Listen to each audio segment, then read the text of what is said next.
मैंने सुना है यहाँ के मुताल्लिक कई लोगों ने मुझसे कहा कि मुड़ासा के लोग बड़े अकीदतमंद लोग हैं और बड़े बड़े उलमा से वाबस्ता रहे, मशाइख से, लेकिन हालिया दिनों में इनके अंदर सुलह कुल्लियत आ रही है। सुलह कुल्लियत का मतलब क्या है? अरे ये भी अच्छा वो भी अच्छा, यानी कांग्रेस बनने वाले, सबको लेकर के चलना। वो अलग कांग्रेस है, यहां अलग कांग्रेस है। मेरे अजीजों, दर हकीकत ये मुनाफिक का दूसरा नाम है। मुनाफिक जो कभी इधर नजर आए कभी उधर नजर आए। मेरे अजीजों, आपसे तो मैं कहूंगा कम से कम आपको ये ज़ेब नहीं देता कि दर दर की ठोकरें खाओ, इसको उसको राजी करो। अपना सब कुछ गुंबद खजरा कल भी था और आज भी है। मेरे नबी से मेरा रिश्ता कल भी था और बतला दो गुस्ताखे नबी को गैरत सुन्नी जिंदा है, उन पे मर मिटने का जज्बा कल भी था। और मुझे इस बात का एतराफ है कि इतनी जलाल भरी और गरजदार आवाज के बाद अब मेरी आवाज की कोई हैसियत नहीं है। जामी मियां साहब जिस तरह से गरजते हैं, ना मेरे पास उतनी आवाज है ना उतना मजबूत गला है, वो उनको ज़ेब देता है। हाँ, लेकिन मैंने सुना है सैयदना अबू बकर सिद्दीक रदी अल्लाह ताला अन्हु का तीर का निशान कभी खता नहीं जाता था, बड़ा सटीक निशाना था। मैंने ये महसूस किया है कि जब भी हम कहीं निशाना लगाते हैं बराबर कुत्तों को पहुंचता है। इतना तो है, हम बहुत ज्यादा गरज तो नहीं पाते तकरीर के जरिए से। नाजिम भी सही कह रहे थे, ना हमारे तकरीर में जुमलों की रमक दमक कुछ नहीं है। हाँ, बस ये है हुजूर पाक सल्लल्लाहु ताला अलैहि वसल्लम की, उनके दरबार की चाकरी और नौकरी बुजुर्गों ने हमारी गुत्थी में डाला। माओ से हमने सिर्फ दूध नहीं पिया, हुजूर की मोहब्बत भी पिया है।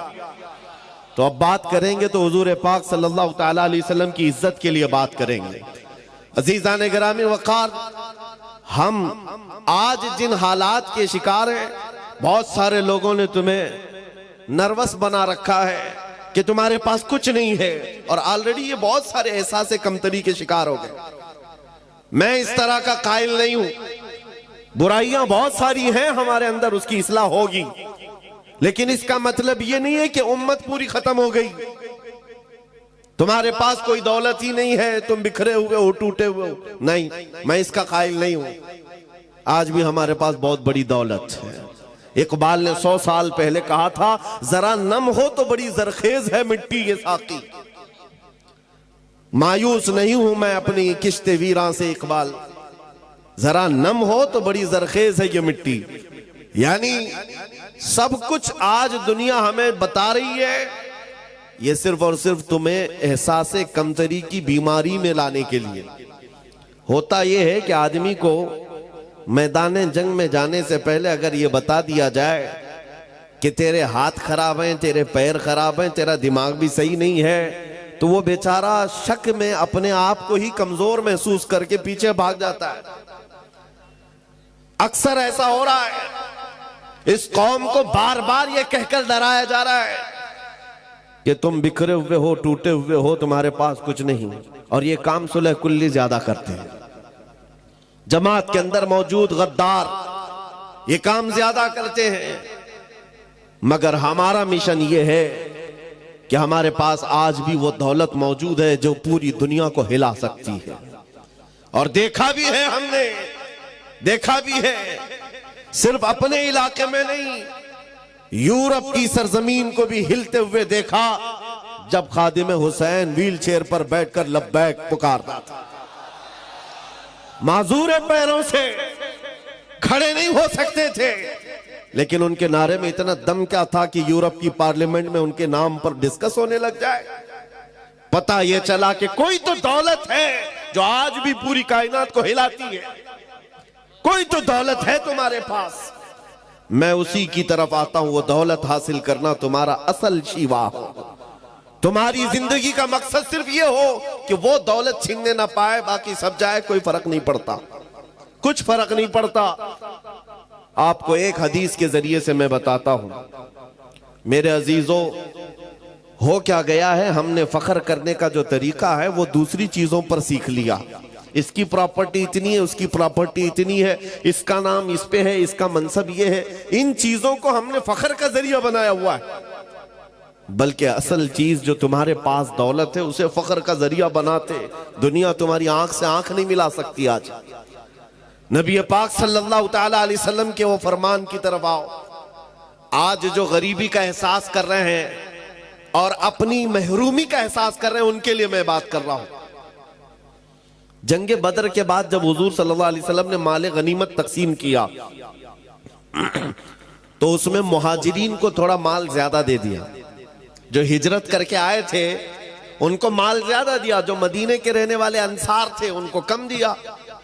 अब मदीने के अंसार के दिलों में यह बात आई कि हुजूर अपने गांव वालों को माल ज्यादा दे चुके हैं।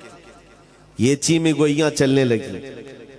हुजूर पाक सल्लल्लाहु तआला अलैहि वसल्लम तक ये बात पहुंची। साद बिन मुआज रज़ियल्लाहु तआला अन्हु को हुजूर ने बुलाया, जो अंसार के सरदार थे। हुजूर ने पूछा, ऐ साद, क्या तुम्हारे कबीले में ये बातें चल रही हैं? उन्होंने कहा, हाँ या रसूल अल्लाह सल्लल्लाहु अलैहि वसल्लम, माले गनीमत की तकसीम के बाद ये बातें चल रही हैं। हुजूर ने फरमाया, अपनी कौम को एक जगह जमा करो, अंसार को एक जगह जमा करो। तवज्जो मेरे अजीजों, अंसार को सब एक टीले के पास जमा किया गया। नबी पाक सल्लल्लाहु अलैहि वसल्लम तशरीफ लाए और पूछा, सुना है कि तुम्हारे दिलों में एक बात आ गई है कि मैंने मुहाजिरीन को माल थोड़ा ज्यादा दे दिया है, क्या ये बात सही है? उनकी गर्दनें झुक गईं। कहा, हाँ या रसूल अल्लाह, हम में से कुछ लोगों के दिलों में बात आई। नबी पाक सल्लल्लाहु अलैहि वसल्लम ने वो खुतबा दिया, बुखारी शरीफ और मुस्लिम शरीफ पढ़ो, आंखें नम हो जाती। अल्लाह के हबीब सल्लल्लाहु तआला अलैहि वसल्लम ने अंसार से कहा, हाँ ये तुम कह सकते हो ए अंसार कि हम मक्का छोड़कर आए थे, घर नहीं था, तुमने घर दिया। हमारे पास कोई थे नहीं, तुमने आसरा दिया। लेकिन क्या ये बात सच नहीं कि तुम गुमराह थे, अल्लाह ने मेरे जरिए तुम्हें हिदायत दी? तुम बिखरे हुए थे, अल्लाह ने मेरे जरिए तुम्हें मुत्तहिद किया। तुमको अल्लाह ताला ने मेरे जरिए से इज्जत दिया। अंसार ये खुतबा हुजूर का सुन करके रोने लग गए। और उसके बाद जो जुमला मुझे बताना है इस हदीस से, वो ये, आखिर में मेरे आका सल्लल्लाहु अलैहि वसल्लम इस खुतबे के क्या फरमाते हैं, वही मेरा टॉपिक है।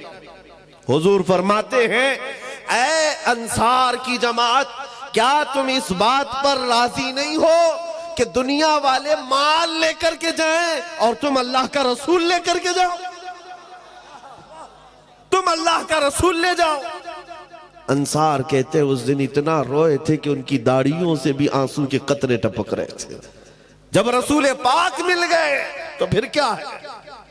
आज वही मैं कहता हूं मेरे अजीजों, तुम्हारे पास वो दौलत है कि अगर नाम लो तो बेइख्तियार तुम्हारे अंगूठे लबों से लग जाते।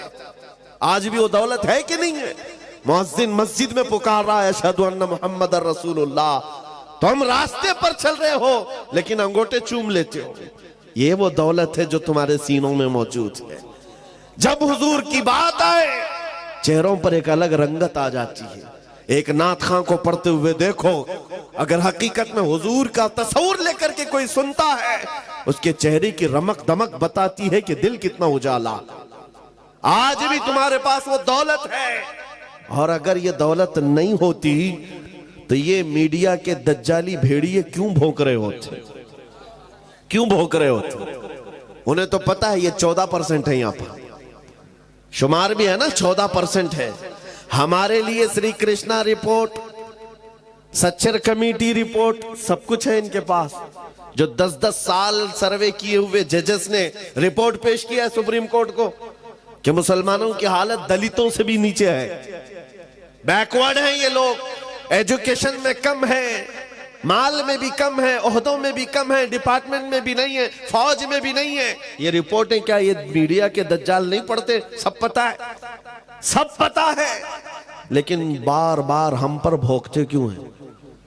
कभी सोचा आपने, जो कौम अपना एक ढंग का लीडर नहीं रखती, जो कौम के पास इत्तेहाद नहीं है, ये मीडिया 24 घंटे इस कौम को निशाने पर रखा क्यों है?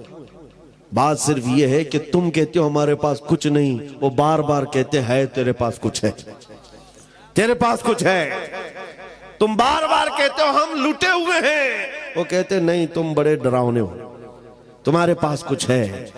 जिसको इकबाल कहता है कुछ बात तो है कि मिटती नहीं हस्ती हमारी, कुछ बात तो है कि मिटती नहीं हस्ती हमारी।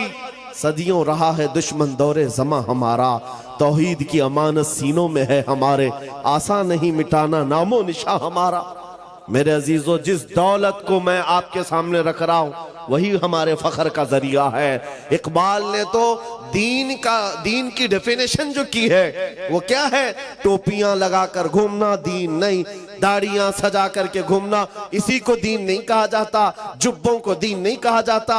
दीन क्या है? मुस्तफा बरसा खैश के दी हमाओस, अपने आप को नबी के कदमों तक पहुंचा दे, दीन इसी का नाम है। दीन यही है। गर्ब उन रसीदी तमाम अबू लहबीस, और अगर हुजूर तक नहीं पहुंच सका तो जिंदगी अबू लहब की तरह। सुलह कुल्लियत का कीड़ा जिन्हें काटा है उनको मैं बताता हूं। हुजूर पाक सल्लल्लाहु तआला अलैहि वसल्लम के लिए सहाबा का जज्बा क्या था? सहाबा किस बात को ऐने ईमान समझते और ऐने हयात समझते? जिंदगी का भी मकसद वही है। क्या था? एक अनस बिन नुज़ैर सहाबी रसूल है। जानते हो, इस बात में मशहूर थे कि उनकी बीवी से उनको कमाल दर्जे का इश्क था, मोहब्बत थी, बहुत मोहब्बत करते थे अपनी बीवी से। लेकिन रसूल पाक के सहाबी भी, हुजूर पाक सल्लल्लाहु अलैहि वसल्लम उनके घर आए हैं, दोपहर का वक्त है। अनस बिन नुज़ैर हुजूर की मेहमान नवाजी कर रहे हैं। मक्का से कोई एक कासिद आया खत लेकर के हुजूर के पास, हुजूर पाक के पास पेश किया। रसूल अल्लाह सल्लल्लाहु अलैहि वसल्लम, बड़ा राजदार खत है।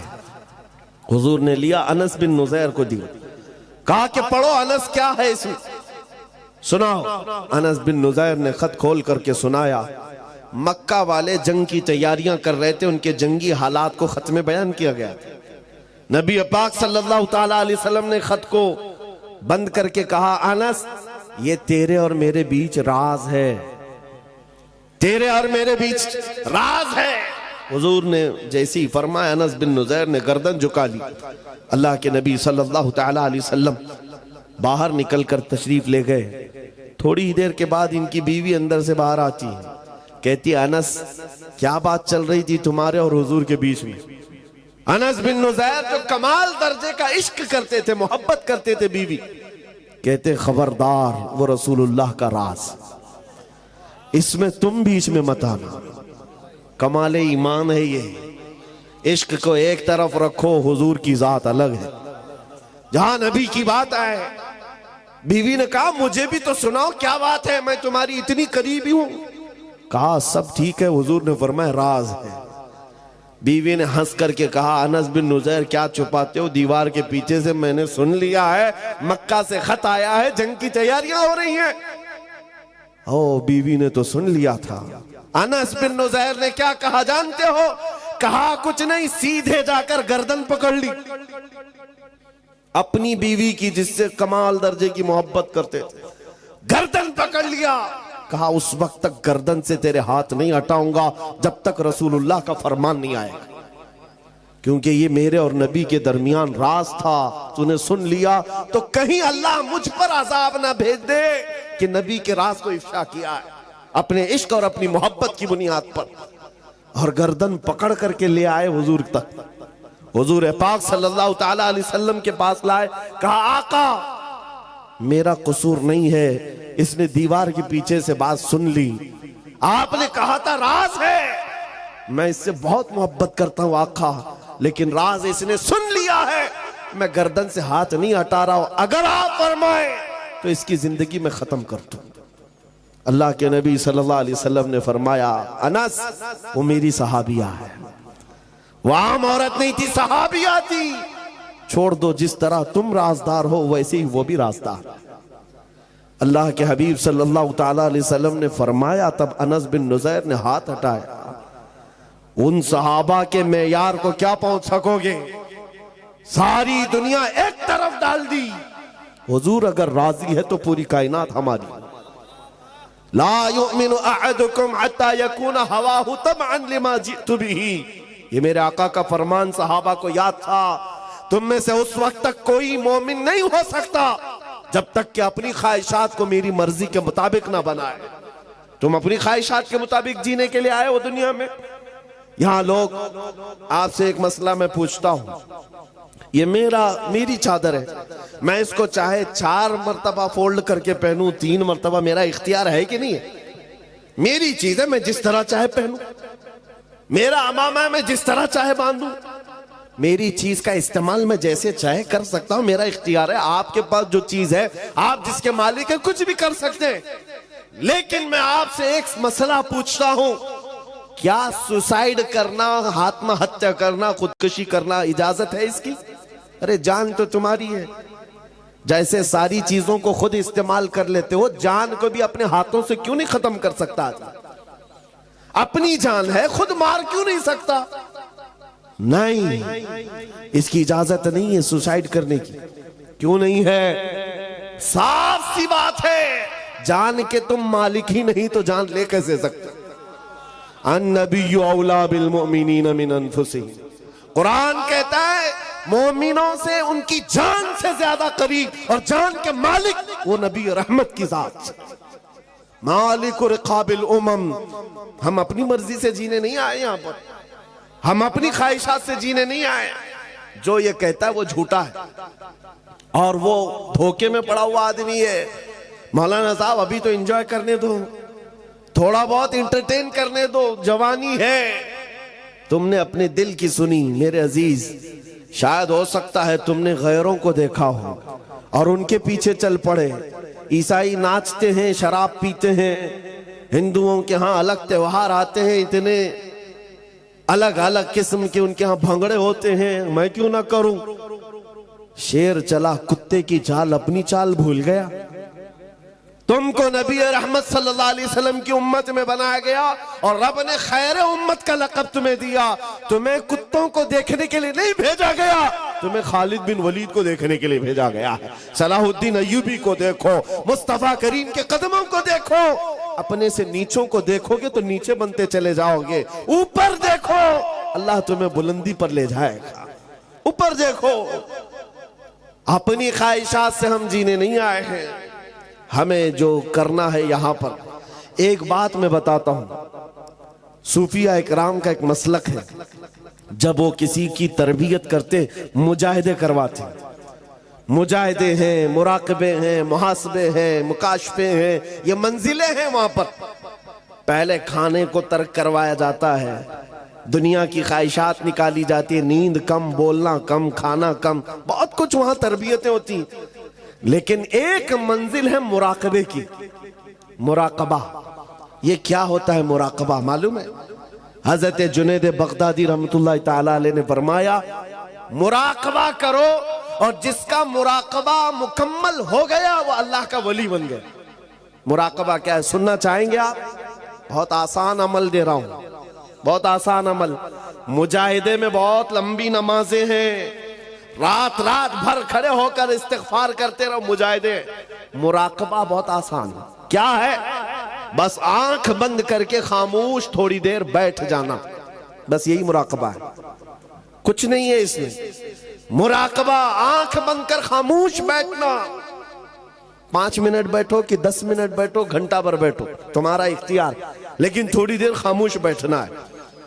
5 मिनट बैठो, 10 मिनट बैठो, खामोश, किसी की फिक्र नहीं। लेकिन अब सवाल ये बनता है, जब बंदा आंख बंद कर खामोश बैठ जाए तो उसका दिमाग खामोश नहीं रहता, चलता रहता है, कुछ ना कुछ तो सोच आती है।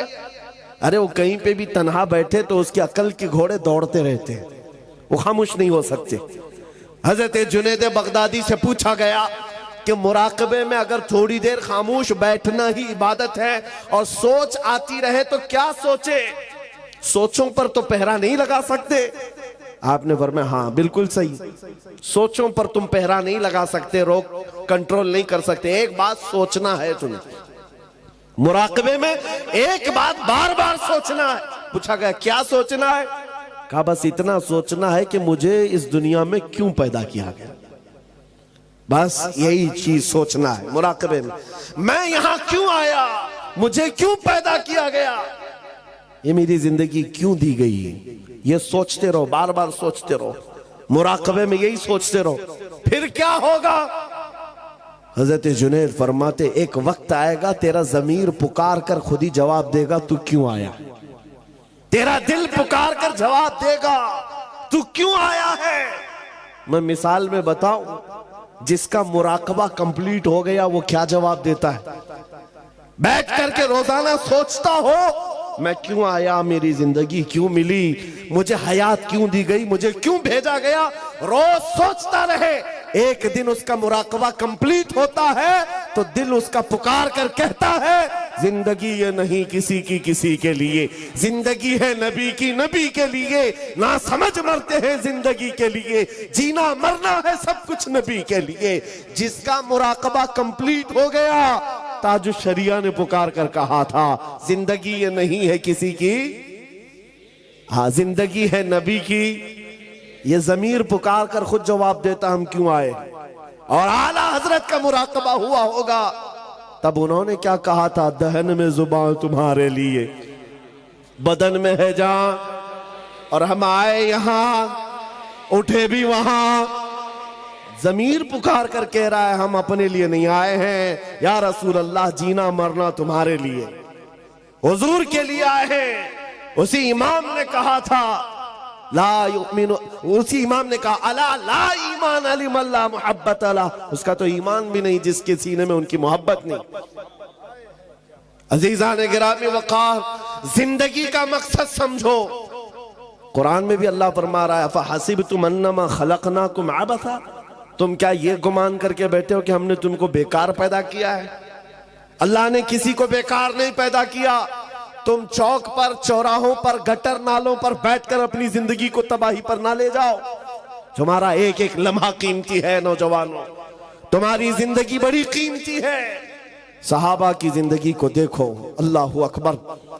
तुम्हें ऐसा लगता है कि हम कुछ सख्त बोलते हैं। एक गांव गया था, कुछ लोगों को डर लगता भी है, तो सेक्रेटरी साहब थे गांव के कमेटी के, कान में मुझे कहते हैं हजरत वो थोड़ा सा शहादत पे वगैरह बयान मत कीजिए, बच्चे बहुत उकसा हो जाते हैं, बच्चे बहुत ज्यादा अलग माइंड के हो जाते हैं। मैं 1.5 घंटा शहादत पे ही बयान की।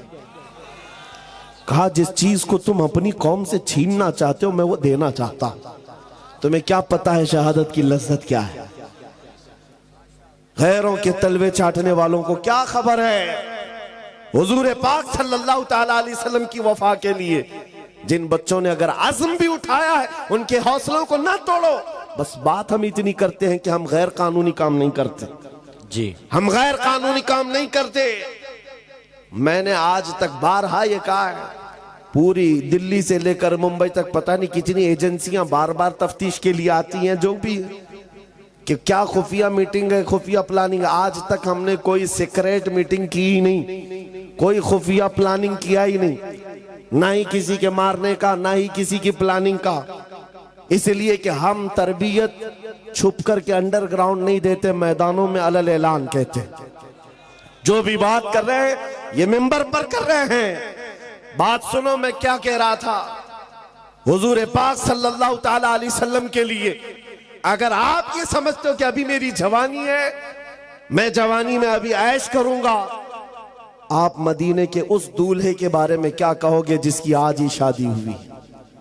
सैयदना हंजला अपनी दुल्हन को लेकर घर आए हैं, रात शबे अरूसी मना रहे, सुहाग रात। ये एक मर्द के लिए जिंदगी की खूबसूरत रात कही जाती, उसके अरमानों की रात है। दुल्हन के साथ शबे विसाल में है। बाहर किसी ने ढिंडोरा और निदा दी, या अय्युहल मुस्लिमून क़ाल रसूलुल्लाह सल्लल्लाहु अलैहि वसल्लम इज़हबू इलल जिहादी फी मरदातिल्लाह। ऐ मुसलमानों, अल्लाह के रसूल ने फरमाया है जिहाद की तरफ निकलो अल्लाह की रजा के लिए। उहद के मैदान की तरफ हुजूर पाक तशरीफ ले जा रहे हैं। बिस्तर छोड़कर आज का दूल्हा उठ गया, रात को उठा, अपनी शरीके हयात से कहा अलविदा। चाहो तो तलाक ले लो, बकिया जिंदगी इद्दत के बाद किसी और से निकाह कर लेना, या फिर अल्लाह की मर्जी पर कायम रहो। खातून वो नहीं थी जो पांव पकड़ ले और बेड़ियां डाल दे जवान को कि कहां मुझे अभागन बनाए जा रहे हो, एक रात लाए हो, किसके हवाले छोड़ जा रहे हो। नहीं, खातून मदीना थी, कहती है ऐ मेरे सरताज अल्लाह हाफिज, जाओ, सही सलामत आओगे तो गाजी की बीवी कहलाऊंगी, शहीद हो गए तब भी फखर से शहीद की बेवा कहलाऊंगी। जाओ, वाह वाह, अल्लाह के रसूल के साथ जा रहे हो, बेड़ियां किस बात की, इजाजत किस बात की। वो हंजला दौड़ते हुए मैदान जिहाद में शरीक भी हुए, जिनकी जानों की अहमियत थी कि नहीं मेरे अजीज, उनकी अपनी लाइफ, उनका अपना मिशन, उनकी अपनी जिंदगी थी या नहीं, लेकिन उन्होंने सब कुछ हुजूर के लिए वक्फ कर रखा था। इज्जत नबी के कदमों में ढूंढा है। जब मैदान उहद में शरीक हुए, इत्तेफाक यह है कि दूसरे दिन सैयदना हंजला की शहादत भी हुई। जिस दिन किसी का वलीमा हो और उस दिन उसकी लाश मैदान में पड़ी हुई हो, ये मजहर कहीं नहीं देख सकते, ये सिर्फ मुस्तफा के दीवानों में मिलता है, सिर्फ मुस्तफा के दीवानों में। बेशक वलीमे के दिन शहादत हो चुकी हो, हुजूर ने फरमाया सबकी लाशें जमा करो। सहाबा कहते सबकी मिल गई, हंजला की लाश नहीं मिल रही है मैदान में। हुजूर से जब ये कहा, नबी पाक सल्लल्लाहु ताला अलैहि वसल्लम सर झुकाए थे। थोड़ी देर के बाद इरशाद फरमाया फलां जगह पर हंजला की लाशें ले आओ। सहाबा उस जगह गए तो देखा हजरत हंजला की लाश तो मिली, पूरे जिस्म पर गुस्ल दिए हुए कतरात टपक रहे, उठाकर लाए। हुजूर ने फरमाया इसको अल्लाह के फरिश्ते उठा ले गए थे और गुस्ल दे करके लाए। सुभान अल्लाह। मसला तो यह है कि शहीद को गुस्ल नहीं दिया जाता, वो जिन कपड़ों में शहादत पाया है उसी में उसे दफन किया जाता है। शहीद के लिए गुस्ल भी नहीं, कफन भी नहीं। फिर ये हंजला को तन्हा 70 शहीदों में एक ही शहीद को गुस्ल क्यों है? मेरे आका फरमाते हैं उसकी बीवी से पूछो तुम्हें पता चलेगा, बीवी से पूछो मालूम पड़ेगा। रात को ये अपनी बीवी के साथ हम बिस्तरी कर चुका और इस पर गुस्ल वाजिब था, सिर्फ इसलिए दौड़ता हुआ मैदान में आ गया कि कहीं मैं रसूलुल्लाह से पीछे ना हो जाऊं, अल्लाह, कहीं जमात से पीछे ना हो जाऊं। गुस्ल करने तक भी नहीं ठहरा। इसीलिए ताजु शरिया ने कहा जिंदगी ये नहीं किसी की किसी के लिए, वाह, जिंदगी है नबी की, नबी के लिए। वो सहाबा का मेयार है, सहाबा का मेयार। हर एक सहाबी तुम्हारे सामने लाकर दिखाऊं, उनके सामने इसके सिवा कुछ नहीं है। उसी मैदान उहद में एक खातून दौड़ती हुई आ रही थी, पता है, जिसका एक जुमला पूरी दुनिया में मशहूर है। खातून मदीना का एक जुमला, जिनके भाई, जिनका शोहर, जिनका बेटा, जिनका बाप, 4 रिश्ते शहीद हो गए थे। उस खातून को जब खबर दी गई थी तो उसने पूछा अल्लाह के रसूल कैसे हैं, आमिना के लाल कैसे हैं? जब बताया गया कि हुजूर सलामत है तो क्या कहती, अरूनी अंजुरी लए, ऐसे ने खबर मत दो, दिखाओ मुझे, मैं दीदार तो करूं। जिसका बेटा मैदान में शहीद हो चुका हो, जिसका भाई लाश के साथ मौजूद हो, जिसका शोहर खून में लथपथ हो, वो खातून कहती है आमिना के लाल को देख लो। देखने के बाद एक जुमला कहा था, वो जुमला हम गरीबों के लिए ढारस है। मैं पढ़ता हूं इस जुमले को वजीफे के तौर पर, सच कह रहा हूं, वजीफे के तौर पर, तस्बीह के तौर पर। उस खातून ने हुजूर को देखते ही कहा था, या रसूल अल्लाह कुल्लु मुसीबतिन बादक जुललुन, है अल्लाह के रसूल अगर आप सलामत हैं हर मुसीबत छोटी है, हर मुसीबत छोटी है। वाह वाह वाह। अगर आप हैं मेरे आका, मेरा चांद सलामत तो पूरी कायनात सलामत। सुभान अल्लाह। उनका ये जुमला आज भी याद करता हूं। जब कभी दर्द हो, तकलीफ हो, हुजूर की तरफ मुखातिब होकर के अर्ज करते, या रसूल अल्लाह कुल्लु मुसीबतिन बादक जुललुन, आका अगर आप हमारे साथ हैं तो हर मुसीबत छोटी है, हर सितम, हर मुसीबत गवारा है। या रसूल अल्लाह एक बार तुम कह दो कि तू हमारा। वाह वाह वाह। बस यही जिंदगी है मेरे अजीज, यही जिंदगी है।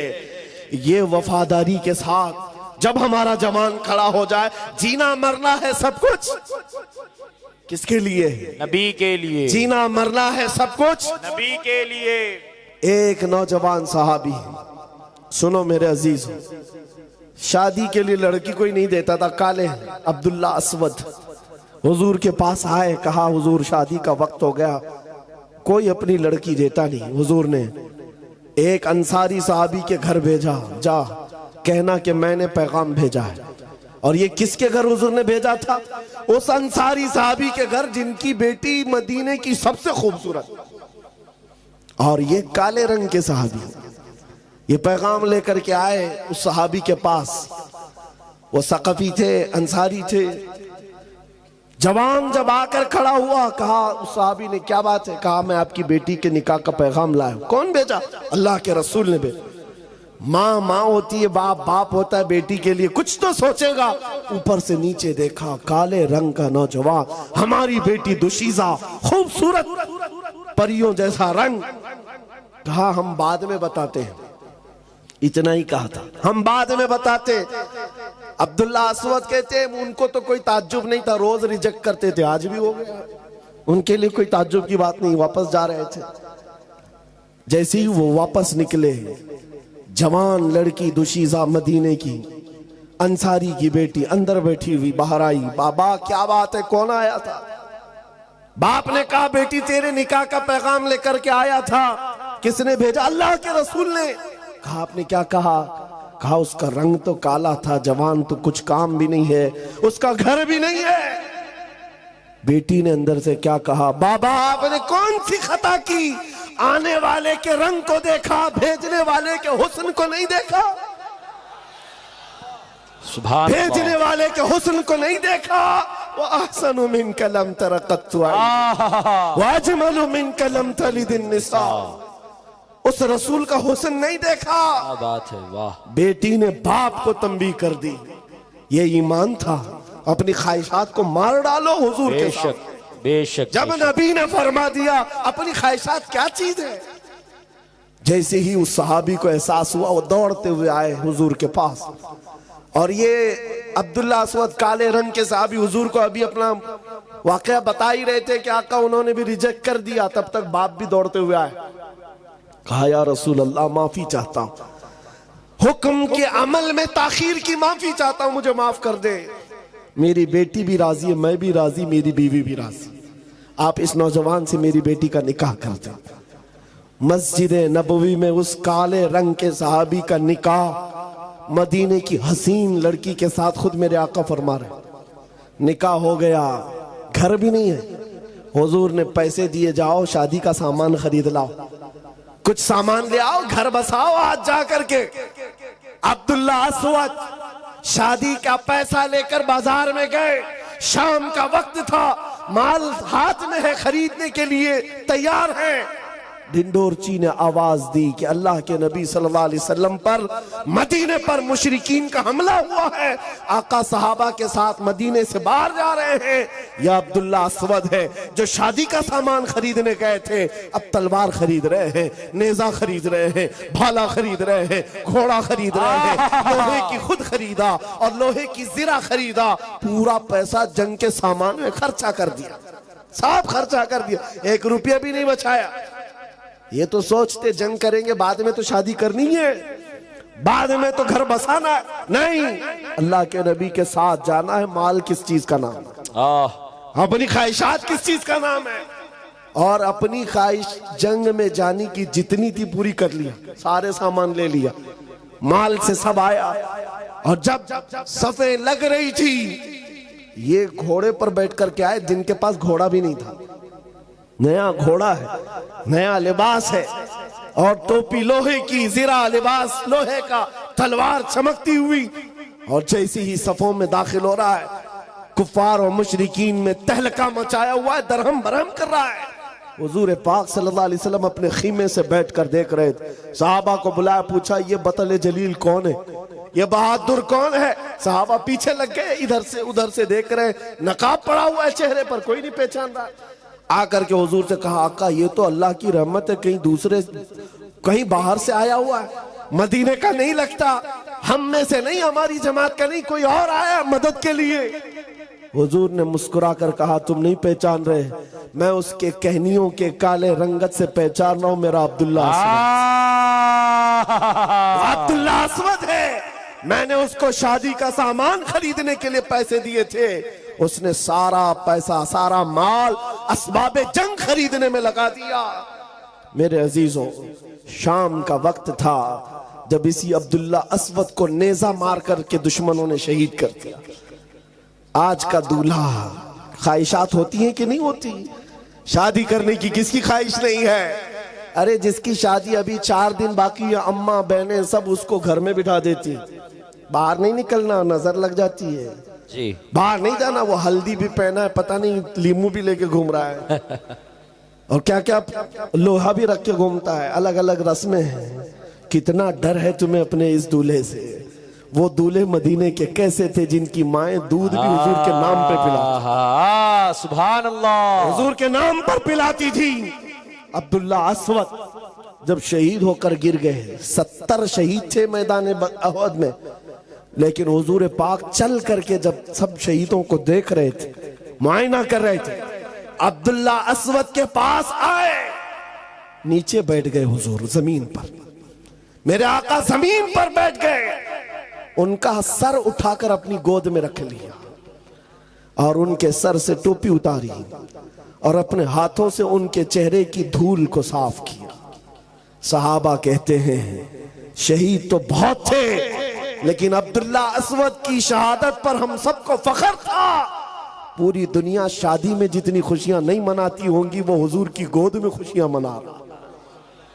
तुम मिले तो फिर कायनात क्या चीज है? या रसूल अल्लाह, आप अगर हैं तो फिर दुनिया क्या चीज है? साहबा का यही मसलक है, यही मजहब है, यही है। आपको पता है माए दूध भी इस नाम पे पिलाती है। एक जवान की शहादत हो चुकी है मैदान में, यही ओहद के कितने वाकयात हैं। एक खातून दौड़ती हुई आई, कहा आका मेरा बेटा शहीद हो गया, इजाजत है तो मैं देख लूं। हुजूर इजाजत दे तो माँ बेटे को देखेगी, नहीं तो कौन सी माँ है? यहाँ पर तो नोहा करने लग जाती है, मातम करने लग जाती है, इन पर तो कंट्रोल किसी का नहीं। बेटे की लाश मैदान में है, हुजूर से पूछने आई, आप इजाजत दे तो देखो। हुजूर ने फरमाया जाओ अपने बेटे को देखो। वो खातून अपने बेटे के पास आकर सीधे देख नहीं रही, बल्कि अपने बेटे का जुब्बा उठा देती है, उठा करके पलट करके पीठ पर हाथ फेरती है, फिर सजदे में गिर जाती है और शुक्र बजा लाती है, कहती है रहमान तेरा शुक्र है मेरी तूने सुन लिया। जो करीब सहाबा खड़े थे वो पूछते हैं खातून क्या बात है, अपने बेटे की लाश पर तुम ये क्या कर रही हो? उसका जुब्बा उठा रही हो, पीठ फेर रही हो। वो मदीने की खातून कहती है सर आपने जो पूछा जवाब सुनो। जब सारे जवान जा रहे थे हुजूर के साथ, मेरा बेटा जैसे ही मेरे घर की चौखट से निकल रहा था, मैंने पकड़ कर कहा था बेटा याद रखना, अगर हुजूर पर कभी सख्त मामलात आ गए, दुश्मनों की तरफ से हालात खराब हो गए, पीठ फेर कर भागना मत, हुजूर को छोड़कर जाना मत, और अगर पीठ फेर कर भागते हुए मारा गया तो मैं अपना दूध माफ नहीं करूंगी। अगर हुजूर को छोड़कर जाते हुए मारा गया, मर भी गया, तो मैं दूध माफ नहीं करूंगी। फिर मुझे खबर मिली कि ओहद में हालात खराब हो गए, दुश्मनों की तरफ से हालात बिगड़ गए और वो गालिब आ गए। मेरा कलेजा धक धक कर रहा था कि हुजूर पर जब हालात इस तरह के मुशरिकीन ने बनाए हैं, तो कहीं मेरा बेटा हुजूर को छोड़कर भागा तो नहीं।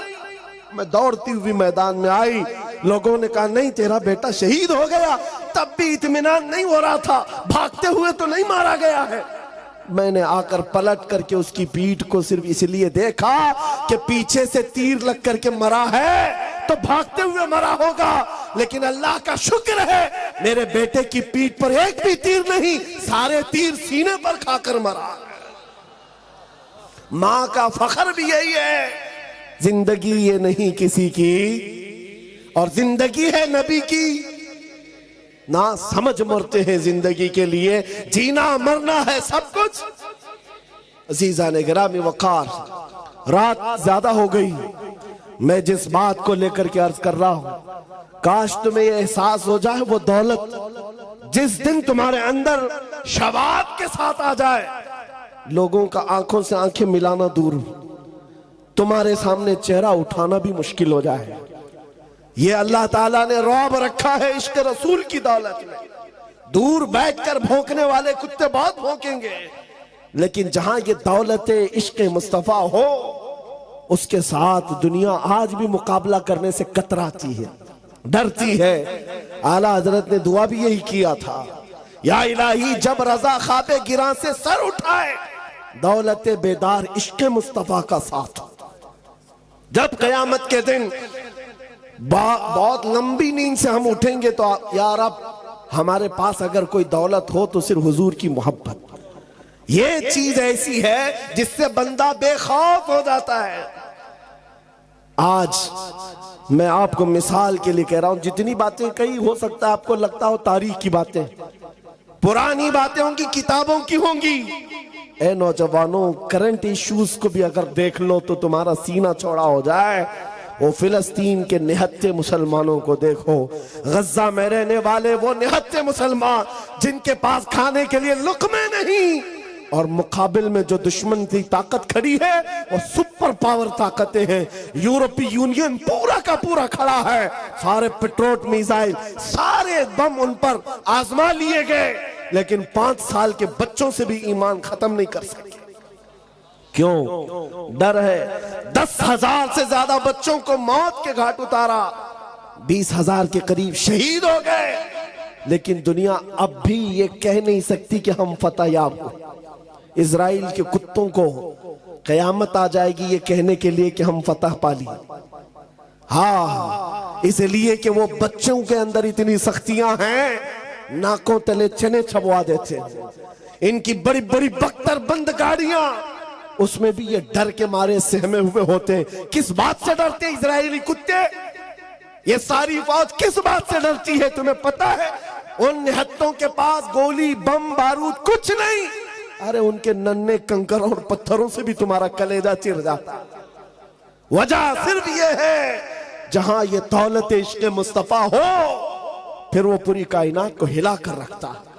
इसीलिए शायर ने कहा था, दीवान गाने इश्क मोहम्मद को देखकर घबरा गई है गर्दिशे दौरा कभी कभी, घबरा गई है गर्दिशे दौरा कभी कभी। इसीलिए आज एक बात और मैं बताता हूं, कुछ लोग आज इसी काम के लिए चल रहे हैं, जैसे कहा गया ना सुलह कुल्लियत। इनके यहां एक चीज है भाई, कोई सख्ती की बात ना करो, कोई भी ज्यादा किसी के मुतालिक ना कहो। ये सुलह कुल्लियत का ऐसा मिजाज है, हक को हक कहना, बातिल को बातिल कहना, ये तो ईमान है या नहीं? क्या आप गोबर को हलवा कहेंगे? बोल सकते हैं? अरे दिल को कैसे मनाओगे? किसी को खुश करने के लिए बोल भी दो। मियां गुजरात में इनका राज है, गोबर को हम कोई नूर बोल रहे। हाँ, उनको मनाने के लिए बोल तो सकते हो, लेकिन जब चखोगे पता चलेगा गोबर गोबर ही है। मेरे बोलने से हलवा नहीं होता। इसीलिए कुर्सियों पर बैठे हुए लोगों की खुशामदी के लिए और वक्त की सख्ता को राजी करने के लिए अपने दीन धर्म मत बदलो। तुम दुनिया में भेजे गए हो मुस्तफा करीम की उम्मत बनाकर। अगर नबी राजी है तो अल्लाह ताला राजी है, और कायनात में वक्त बदलने वाला अल्लाह है, रब तबारक व ताला है। उन सुलह कुल्लियों का क्या होगा जो आज इनके जय जय के नारे लगा रहे? कल हमारा दौर आएगा, तब क्या कहोगे? किसके नारे लगाओगे? शर्मिंदा हो जाओगे। इसीलिए आला हजरत ने क्या कहा था, आज ले उनकी पनाह, आज मदद मांग उनसे, कल न मानेंगे क़यामत में अगर मान गया। या एक बात और भी मैं बताता हूं, कब्र में जाने के बाद 3 सवालात करते फरिश्ते। सबको पता है ना? सबको पता है वो सवालात, सबको मालूम है। तुम्हारा रब कौन है? दूसरा सवाल, तुम्हारा दीन क्या है? फिर से मैं पूछता हूं आपको, लफ्ज पर तवज्जो। मुनकर नकीर ये सवालात करेंगे, आपको बताया गया कि नहीं है? तुम्हारा रब कौन? जवाब तो देंगे, तुम्हारा रब कौन? आगे का लफ्ज मैं छोड़ रहा हूं सवाल में। तुम्हारा रब कौन? नहीं, मैं जवाब नहीं पूछ रहा आपसे, सवाल ही पूरा कंप्लीट करो सवाल को। सवाल क्या है? इसी में तो अहमियत है, पूरा मसला इसी का है। तुम्हारा रब कौन है या था? फरिश्ते क्या पूछेंगे? तुम्हारा रब कौन ये कब्र में पूछ रहे हैं, अभी कौन है बता, तुम्हारा रब कौन है। फिर दूसरा सवाल भी क्या है, तेरा दीन क्या ये पूछेंगे तेरा दीन क्या था, तेरा रब कौन था, नहीं, अभी क्या है, तेरा रब कौन है, तेरा दीन क्या है। लेकिन तीसरा सवाल आओ, हुजूर की तरफ दिखाकर ये नहीं पूछते इनके बारे में अब क्या कहते हो, नहीं, मा कुंत तक़ूलु फी हक़्क़ि हाज़ा रजुल, बता इनके बारे में दुनिया में क्या कहता था, कब्र में नहीं। दो सवालों पर तो फरिश्तों ने कहा तेरा रब कौन है, तेरा दीन क्या है। हुजूर के बारे में कहते हैं कौन है, नहीं, क्या कहता था। इसलिए कि सामने देख करके हर कोई कहेगा आका है, मौला है, नहीं चलेगा। दुनिया में क्या कहता था वो बता, दुनिया में क्या कहता था, कौन सी पार्टी का था, अपोजिशन में, सुलह कुल्लियत में, कहा था। मेरे अजीजों, हा लादरी के अलावा मुनाफिक कुछ नहीं कह सकेगा। हाँ, सुन्नी झूम कर कहेगा फरिश्तों इनके बारे में पूछते हो, अब तो पाए ना से ऐ फरिश्तों क्यों उठूं, अरे मर के पहुंचा हूं यहां इस दिलरुबा के वास्ते, मर के पहुंचा हूं यहां इस दिलरुबा के वास्ते। और हम तो हुजूर के बारे में क्या कहते थे, ये फरिश्ते पूछेंगे ना क्या कहता था, हम तो ये कहते थे जहां में उनकी चलती है वो दम में क्या से क्या कर दे, जहां बानी अता कर दे, भरी जन्नत हिबा कर दे, नबी मुख्तार कुल है, जिसको जो चाहे ये हम कहते थे। अजीजा ने गिरामी, इसीलिए मैं आज बात कर रहा हूं, यहां क्या कर रहे हो इसी का एतबार है। नबी पाक सल्लल्लाहु अलैहि वसल्लम की एक हदीस, हुजूर ने फरमाया किसी के अच्छे अमल देख करके उसके पीछे न लग जाओ। सही हदीस है, हुजूर ने फरमाया ये देखो कि उसका खात्मा किस बात पर है, हुजूर ने फरमाया उसका खात्मा किस बात पर है, सारी जिंदगी का तारो मदार उसी पर है। आज हम आपको बारहा ये समझा रहे हैं कि इन हालात के शिकार होकर घर बदलना, दीन बदलना, नाम बदलना यह हल नहीं है, तुम्हारे लिए इलाज नहीं है, कहीं पर नहीं बचोगे। बखुदा खुदा का यही है दर, नहीं और कोई मफर मकर, जो वहां से हो यहीं आके हो, जो यहां नहीं तो वहां नहीं। आखिरी बात सुनो, हदीस पाक से ही मैं खत्म करता हूं। दो सहाबा की दोस्ती तुम्हारे सामने रखता हूं, दोस्त भी कैसे थे। साद इब्न अबी वक्कास, अब्दुल्ला बिन जहश, जिनको कहते हैं ना हमारे यहाँ बहुत करीबी जिगरी दोस्त है, यानी उठना बैठना साथ में, खाना पीना साथ में, बाजार जाना साथ में, एक तरह के कपड़े पहनना। साद बिन अबी वक्कास, अब्दुल्ला बिन जहश, दोनों की गहरी दोस्ती थी, बड़ी यारी थी। उहद के मैदान में जाने से पहले रात को ये दोनों सहाबी बैठ गए, मुसल्ला बिछाते, कहते कल तो रसूलुल्लाह के साथ जाना है, 700 सहाबा है, 3000 काफिर है, हुजूर पाक के मदीने पर हमला हो रहे हैं। दोनों दोस्त क्या कह रहे हैं, क्या मशवरे चल रहे हैं, सुनो। दोनों कहते हैं, हजरत साद कहते हैं मैं दुआ करूंगा तू आमीन कहे, अब्दुल्ला बिन जैश कहते हैं ठीक है मैं भी दुआ करूंगा तू भी आमीन कहे। दोनों मुसल्ला बिछाकर बैठ गए, दुआ क्या करते हैं सुनो।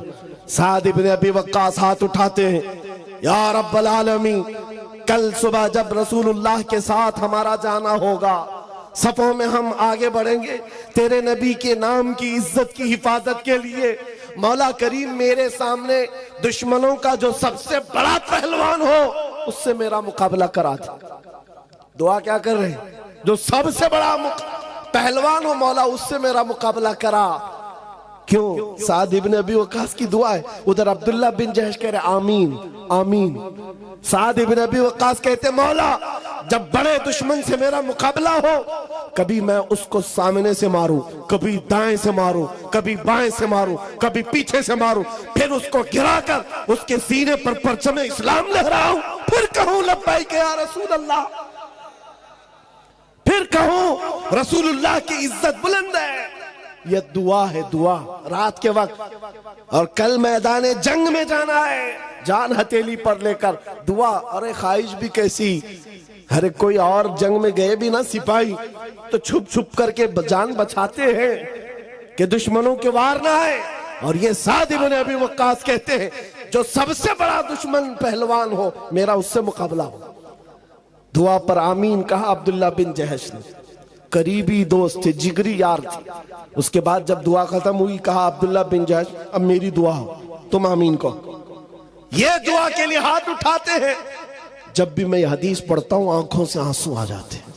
सच कहता हूं मेरे अजीज, अब्दुल्ला बिन जहश हाथ उठाकर कहते या रब्बल आलमीन, जब ओहद के मैदान में तेरे नबी के साथ मेरा जाना हो, मैदान में सफों के अंदर मैं आ जाऊं, है रब्बे करीम तेरे नबी के नाम की इज्जत की हिफाजत के लिए दुश्मनों की तरफ से तीर चले, कभी मुझे सामने से मारा जाए, कभी दाएं से मारा जाए, कभी बाएं से मारा जाए, कभी पीछे से मारा जाए, कभी मेरे जिस्म के टुकड़े टुकड़े किए जाए और हर टुकड़े से मैं कहूं अल्लाह के रसूल की इज्जत बुलंद, इस्लाम बुलंद है।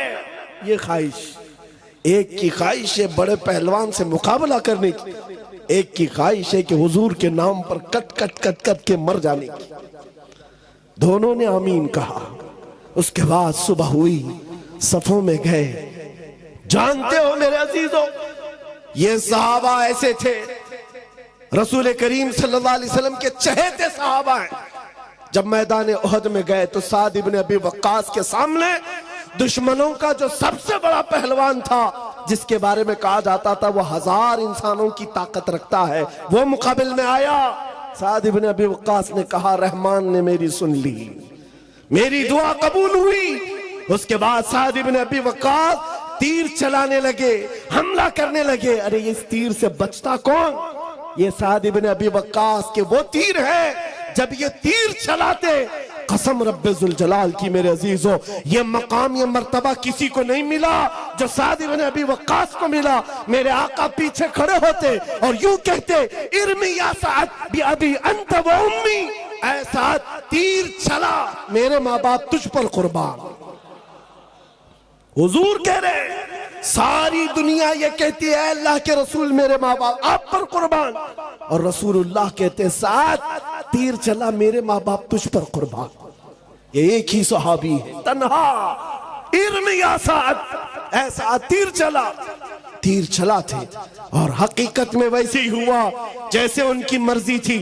बुखारी शरीफ की हदीस है, लौ अक़समू अलल्लाहि लअबर्रा, अल्लाह के कुछ बंदे ऐसे हैं कि अगर वो कसम दे दे अल्लाह को, अल्लाह उनकी कसम पूरी करता है। ये वही सहाबा थे। ख्वाहिश तो एक रात पहले किया था, रब ने वैसे ही दुश्मन भेजा। अब साद इब्न अबी वक्कास ने मारना शुरू किया, कभी दाएं से, कभी बाएं से, कभी सामने से, कभी पीछे से। वो तन्हा पहलवान को इतना चकनाचूर कर चुके थे, वो जख्मों से निढाल होकर गिर पड़ा। उसके सीने पर चढ़ करके परचम इस्लाम लहराया, पुकारा, फिर लब्बैक या रसूल अल्लाह। ऐ नौजवानों, इस वक्त तो कहना बनता है लब्बैक या रसूल अल्लाह।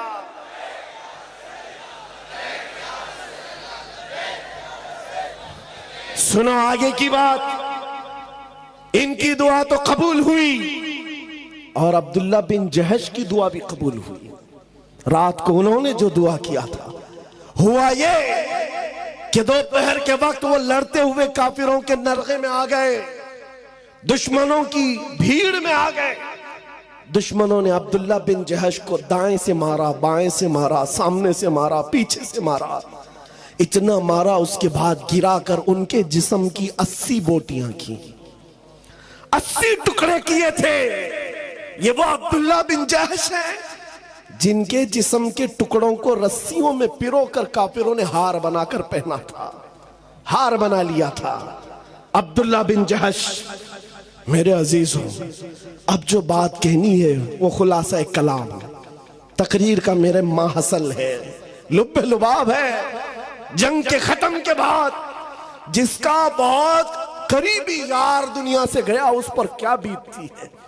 जिसका जिगरी यार चला गया। साद इब्न अबी वक्कास निकलते हैं मैदान में ढूंढते हुए, मेरा अब्दुल्ला बिन जहश कहाँ है। जिगरी यार था, जिसके साथ उठना बैठना मेरा, रोज की हमारी गुफ्तगू उसके साथ। पता पता चला अब्दुल्ला बिन जहश शहीद हो गए, काफिरों ने उनके जिस्म के टुकड़े कर दिए। अब्दुल्ला बिन जहश की लाश को देखने के लिए साद इब्न अबी वक्कास आते हैं। आकर देखा तो टुकड़े बिखरे हुए थे। उनके जिस्म के टुकड़ों को उठाया, अभी जान बाकी है, जैसे गोश्त फड़क रहा हो और गोश्त से आवाज आती हो रसूलुल्लाह की इज्जत सलामत है, अल्लाह के रसूल की इज्जत बुलंद है। साद इब्न अबी वक्कास ने जो जुमला कहा वही मेरी तकरीर का हासिल है। आपने उनके जिस्म के टुकड़ों को जमीन पर रखा और कहा, ऐ अब्दुल्ला, कल की रात मैंने भी दुआ की थी, तूने भी दुआ की थी, अल्लाह ने दोनों की दुआ कबूल की, लेकिन कसम रब्बे जुल जलाल की, मेरी दुआ से तेरी दुआ कई दर्जा अफजल है, इसलिए कि दुश्मनों को मारने का मजा और है, नबी की मोहब्बत में मर जाने का मजा और है, मर जाने का मजा और है। जिंदगी ये नहीं किसी की किसी के लिए, जिंदगी है नबी की और ना समझ मरते हैं जिंदगी के लिए, जीना मरना है सब कुछ नबी के लिए। ऐ सुन्नियों, आज मैं तुमसे पूछना चाहता हूं, जिंदगियां जो रब ने तुम्हें दी हैं, नबी को छोड़कर कब तक भागोगे? कहां तक अपनी ख्वाहिशात की पैरवी करोगे? आज तुम्हारे हाथों में ताश के पत्ते, शराब की बोतलें, आज तुम्हारे मोहल्लों को बदनाम कर रखा गया है। कोई भी नशा पूछे तो उसे मुसलमानों का मोहल्ला बताया जाता है। ये कैसी किस्म की बेहयाइयां हमारे मोहल्लों में आ गई? मुझे बताओ, उन सहाबा के सामने कल कयामत के दिन तुम्हें खड़ा होना होगा जिनके जिस्म के 80 टुकड़े हो गए, उस वक्त तुम क्या मुंह दिखाओगे? एक साद इब्न रबी है सहाबी, जिनको 12 नेज़े लगे थे, पेट फट गया था, अंतड़ियां बाहर आ गई थी, जान अभी बाकी थी। जो सहाबी करीब आए उनसे क्या कहते हैं? साद इब्न रबी, साद इब्न रबी कहते हैं, ऐ मेरे दोस्त, जाओ अल्लाह के रसूल को सलाम कह देना, मैं जिंदा रह करके आपकी इज्जत की हिफाजत का हक अदा नहीं कर सका। 12 नेज़े लगे हो, पेट फट गया हो, फिर कहते हैं मैंने हक अदा नहीं किया, हक अदा नहीं किया। हम तो बिरयानियां खाकर, गोश्त मुर्गे खाकर अभी भी ये सोचते हैं कि नारे लगाकर हक अदा कर दिया। जिन्होंने जानें दे दी, पेट फट गया, औलादें फना कर दी, फिर कहते थे जान दी हुई उसी की थी, हक तो यह है कि हक अदा ना हुआ। ऐ सुन्नियों, आज बेदारी का दिन है, आज बेदारी का दिन है। जैसे अभी आपको जामी मियां ने एक अहद लिया था दाढ़ियां रखने के लिए, बोलने की जरूरत थी, तुम्हें बोलने की जरूरत थी, शर्म किस बात की? अरे दूसरों को देखो, चोटी रखने में शर्म नहीं आती, तुम्हें दाढ़ी रखने में क्यों शर्म आए? लोगों को हिजड़ा बनने में शर्म नहीं आती आज, और आपको हुजूर की सुन्नतों पर चलने का किस बात का डर है? अगर गुलाम हो तो खुलकर गुलामी करो, हुजूर से अगर मोहब्बत है, मोहब्बत का खुलकर इजहार करो। जहां जाओगे हर जगह मोहम्मद अरबी सल्लल्लाहु अलैहि वसल्लम का दीवाना हो। लोग तुम्हें पहचानने के लिए न कहें बता नाम क्या है तेरा, न पता चले बाप का नाम क्या है, न पता चले दादा का नाम क्या है। नहीं मेरे अजीजों, मुझे पहचानने के लिए लोगों को मेरे बाप मेरे दादा का नाम पूछने की जरूरत ना है। मैं चलता फिरता ऐसा नजर आओ, देख कर कहे इसके बदन से मदीने की खुशबू आती है, गुलामी मुस्तफा के आसार नजर आते। आज बदलो अपनी जिंदगी को। इन बच्चों के अंदर वो माहौल। नौजवानों, तुम आम जिंदगी नहीं गुजार रहे, तुम्हारी जिंदगी इतनी कीमती है कि ये जो छोटे छोटे 6 साल 7 साल 8 साल के बच्चे, ये तुम्हारी हर अदा को देखते। तुम बाइक उड़ाते हो, ये अभी 7 साल का है, इसके दिल में अभी से अरमान मचलते मैं भी उड़ाऊंगा। तुमने ये ट्रांसफर किया है, तुम नशा करते हो, अपनी नस्ल में मुंतकिल करते हो। याद रखो, आने वाली नस्लों को तबाह करने का तुम्हारे हाथ में ठेका है, और अगर तुम सवर गए तो आने वाली नस्लें मुजाहिदीन की पैदा होंगी, मुजाहिदीन की पैदा होंगी। सलाहुद्दीन आसमान से नहीं उतरता, जमीन से नहीं आता, हमारे मुआशरे से निकलता है। वो कब निकलता है? जब हर जवान ये कह जाए मैं सो जाऊं या मुस्तफा कहते कहते, खुले आंख सल्ले आला कहते कहते। हर घर का ये निजाम हो, गाने बाजे बंद करो, दिन की इब्तिदा हुजूर पर दुरूद पढ़ते हो, रात को सोने के वक्त मेरे मुस्तफा को याद करके सोए। और मेरे अजीज अभी कह रहे थे ना, जामी मियां साहब एयरपोर्ट में से ही इनसे मुलाकात हुई थी। वो तन्हा भी जाते हैं, कभी अकेले भी जाते हैं, हालात बड़े खराब हैं। हमें पता है हालात बड़े खराब हैं, लेकिन घर से मैं अमामा शरीफ सारी चीजें लेके निकलता हूं सिर्फ इसी बात के साथ, इसी बात के साथ। ये मेरा कोई बड़ा कमाल नहीं है, बल्कि ये तमन्ना बता रहा हूं। हालात जैसे भी खराब हो, हुजूर की मोहब्बत साथ लेकर चलते, दुरूद पढ़ते हुए इस आज़म के साथ, जहां मौत आनी है आएगी, जिस जगह भी सोना होगा अमामा साथ है, हुजूर की सुन्नत के साथ जाएंगे, हुजूर की उम्मत सुन्नत के साथ जाएंगे। लेकिन तुम याद करो कि अचानक अगर मलकुल मौत आए, कौन सा चेहरा लेकर जाऊंगा? हुजूर पूछें कि क्या तू मेरा उम्मती है? क्या है तेरे जिस्म पर मेरी अलामत? क्या दिखाओगे? इसलिए बदलो, आज अपनी जिंदगी को बदलो और आज चले बारगाह मुस्तफा में आज़म करके उठते हैं, आका मैं मुजरिम हूँ, आका मुझे साथ ले लो, कि रास्ते में हैं जा बजा थाने वाले, चमक तुझसे पाते हैं सब पाने वाले, मेरा दिल भी चमका दे। हुजूर के बारे में यकीन है कि नहीं? अगर वो अता करने पर आए तो अता जरूर करेंगे। मेरा दिल भी चमका दे, चमकाने वाले बरसता नहीं देख कर अब्र रहमत, हम बदों पर भी बरसा दे बरसाने वाले। या रसूल अल्लाह तू जो चाहे तो मैल मेरे दिल के धुले, कि खुदा दिल नहीं करता कभी मैला चेहरा, तेरे टुकड़ों पे पले गैर की ठोकर पे न डाल, झिड़कियां खाए कहां छोड़ के सदका तेरा, तेरे कदमों में जो है गैर का मुंह क्या देखे, कौन नजरों पे जचे देख के तलवा तेरा। या रसूल अल्लाह गंदे निकम्मे कमी महंगे हैं कौड़ी के तीन, कौन हमें पालता, तुम पे करोड़ों दुरूद, बेहुनर हो बेतमीज किसको हुए हैं अजीज, एक तुम्हारे सिवा तुम पे करोड़ों दुरूद। आका बद है तो आपके, भले हैं तो आपके, टुकड़ों पे यही के पले हैं, रुख किधर करें तुझसे जो मुंह छुपाए तो करें किसके सामने, क्या और किसी से तवक्को नजर की है, सरकार हम कमीनों के अखलाक पर न जाए, आका हुजूर अपने करम पर नजर करे। या रसूल अल्लाह मंगता तो है मंगता, कोई शाहों में दिखा दो जिसको मेरे सरकार से टुकड़ा ना मिला हो, आपके दरबार की ये शान है, आता है फकीरों पे उन्हें प्यार कुछ ऐसा, खुद भीख दे और खुद कहे मंगते का भला हो।